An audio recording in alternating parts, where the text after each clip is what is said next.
Hey guys! ఈరోజు మేము egg ములంకాడ curry చేసుకున్నాం. చాలా వచ్చింది. ఎవరైనా ఈజీగా, సింపుల్‌గా చేసేసుకోవచ్చు.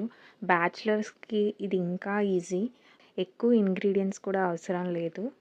ఒక బాండీ తీసుకోండి. ఆయిల్ పోసి అందులో ఉల్లిపాయలు కట్ చేసి, మిరపకాయలు కట్ చేసి వేసుకోండి.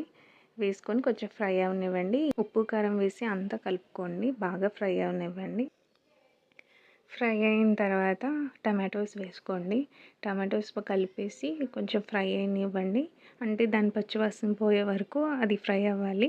ములంకాడలు వేసి బాగా కలిపేసుకొని వాటర్ పోసి అందులో ఎగ్స్ కూడా వేసేయాలి. వేసేసి బాగా కలిపేసి కొంచెం రుచి చూడాలి. ఉప్పు, కారం ఏదైనా సరిపోయిందా లేదా అనేది చెక్ చేసుకోండి. బాగా బాయిల్ చేసుకోవాలి.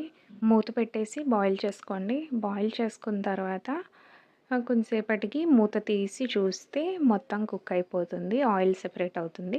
ఇంకా ఎగ్ కర్రీ రెడీ అయిపోయినట్టే. చాలా సింపుల్‌గా తక్కువ ఇంగ్రీడియెంట్స్‌తో చేసేసుకోవచ్చు. చాలా టేస్టీగా కూడా ఉంటుంది.